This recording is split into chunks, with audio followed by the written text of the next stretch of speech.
It's January 9th, and this is always kind of a weird day for me. It's the third year since the passing of a good friend of mine who died at the age of 39 of stomach cancer. Upon his passing, I kind of took a bit of a commitment to lose some weight. I was with him the day before he passed, and unfortunately wasn't there with him as he made the journey and crossed over.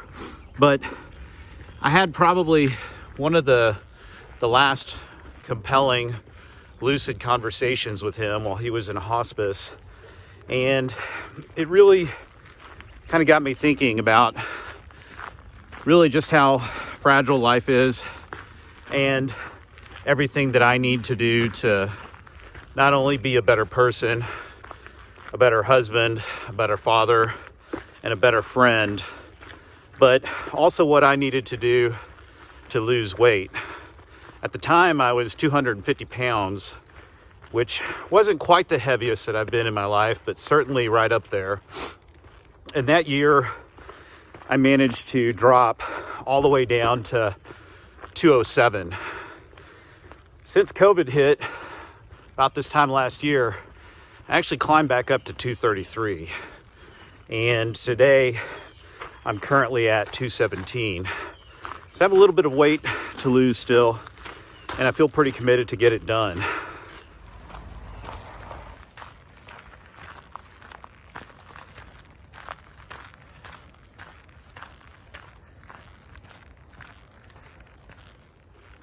This week has also been unusual. Of course, the anniversary of the passing of my friend, as well as sort of the political and social climate that we find ourselves in.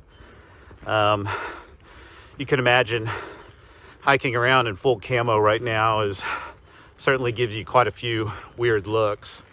But nevertheless, I'm really trying to focus at this point on what I can get done from a training standpoint, both in the city and in the country. As it stands right now, I am hiking a loop within our neighborhood here in Austin, Texas. It's 1.5 miles, which means I can go around 3 or 4 times and feel like I've put in a pretty good amount of work. This week, since I returned from the country, I've been getting up pretty early, around 5 a.m., dressing up just like you see me here with the full pack, 55 pounds. And I've been hitting the trail, trying to get in at the very least 3 miles. I've done that twice this week. And as an alternative to hiking and to kind of give my body a little bit of a break, I've also been riding my bike with my daughter. We've been playing a little bit of volleyball. I've been trying to move heavy objects like this dang pack. Really just keep my body moving. Try and not get too sedentary. I own a business. I sit in front of a computer most of the day, and all that sitting and all of that sort of sedentary activity or non-activity really isn't good for your body. It certainly doesn't put you in a great shape to get into peak performance, whatever it is you're trying to go for.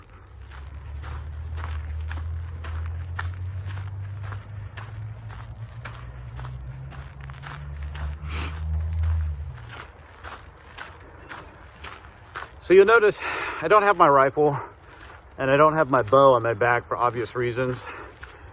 When you're training inside the city, pretty much all cities have a restriction on public land or in their city parks for carrying any kind of weapon. Now, truthfully, in Texas, we can open carry rifles. However, that doesn't mean that somebody won't call the police on you. It doesn't mean that you won't suddenly become the biggest enemy on your neighborhood's list or group. So I've really just kind of foregone all of that.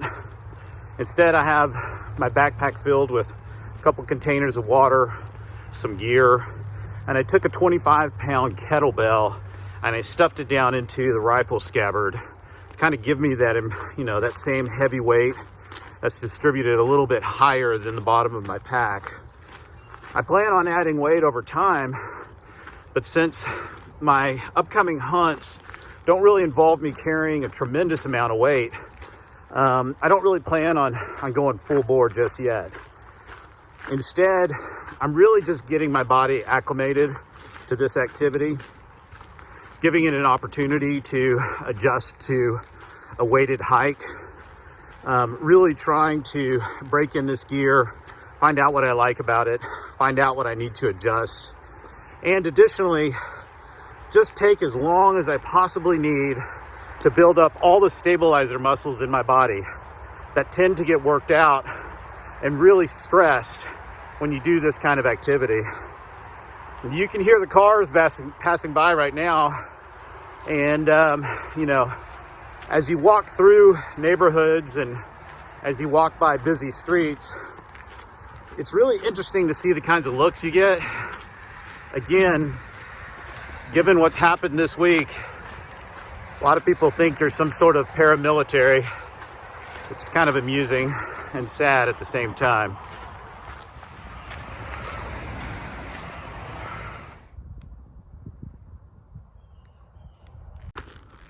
All of this is just a long way of saying you have to identify your goals and you have to reverse engineer them in a way that is actionable and measurable and makes sense given where you are at the point where you decide to make a change.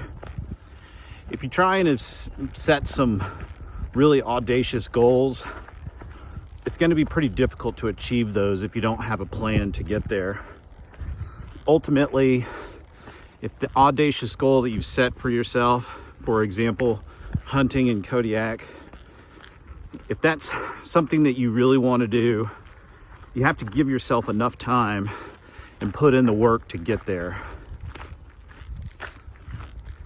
You have to set some very actionable steps.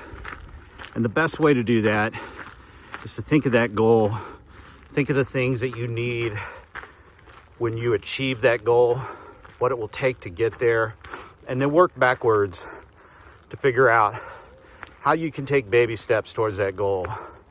In my case, I'd like to hunt an elk, I'd like to go hunting in Alaska. I've been hunting, I've been backpacking it many times in my life, but I'm just not quite there right now in order to have the physical strength to do that.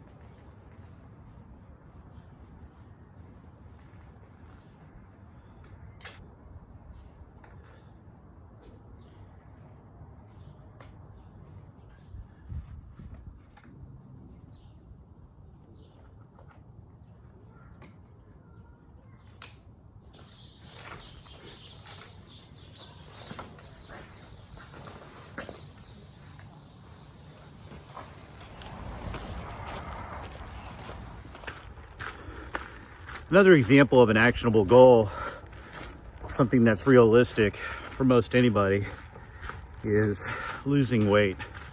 Now, I know there are people who struggle, and it is incredibly difficult to take off weight.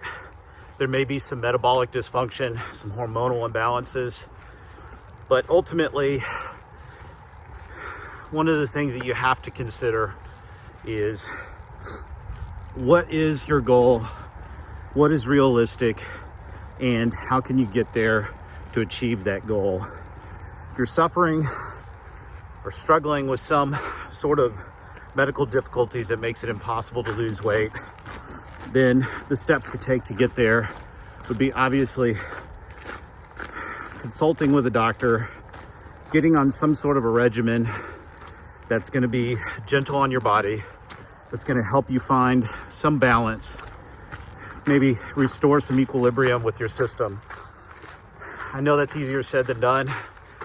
As somebody who's been pretty overweight a couple times in my life, I really do empathize with anyone who finds himself in that situation. But I try to encourage people and just let them know not to give up hope.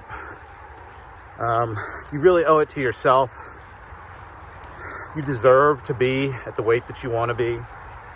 And the people around you who love you, they'll support you through that. Hi.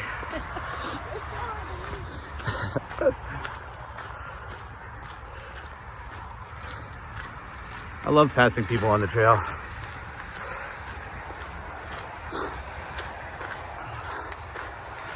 But you can lose weight.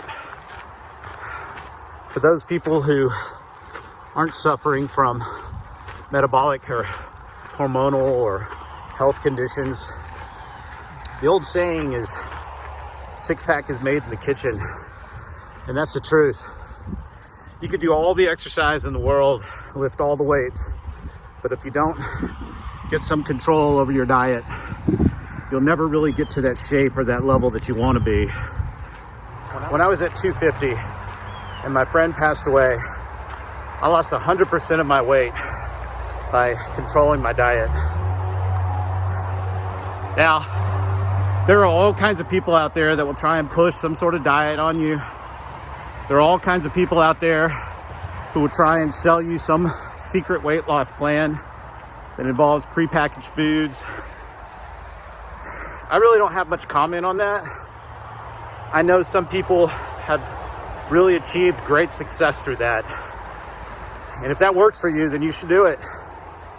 For me, I just focused on whole foods, calorie control, trying to curb as many of my cravings that I had, drinking lots of water, and cutting out those triggers that produce negative results. For me, that was carbs. That was a variety of foods that gave me some GI distress. Lately, as I've gotten older, I've discovered that it's very easy for me to go up in weight and to start feeling really poorly if I don't really watch what I eat. So I've had to keep a food log and record those types of foods that produce negative results. Additionally, because I have GI distress with certain foods, it's become very apparent to me that there's an imbalance of positive bacteria within my GI system. So taking probiotics has made a tremendous impact on me, and it's helped me shed a lot of weight. I don't know if that's a secret for you. You know, I'm not a licensed dietitian, but there's plenty of information out there to help you get whatever kind of resource you need in order to hit that weight loss goal.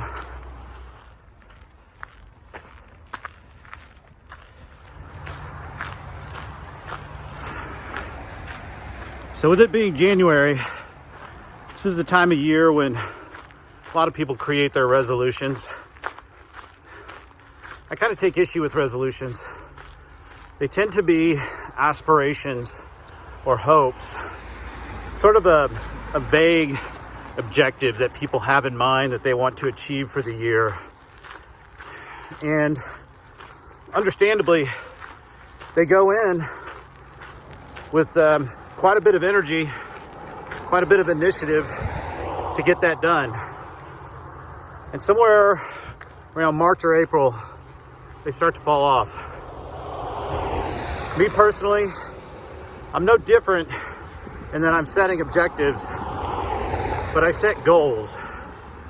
And I try and make those goals smart, and I try and make them realistic and achievable. I have a very good record of achieving the goals that I set for myself every year.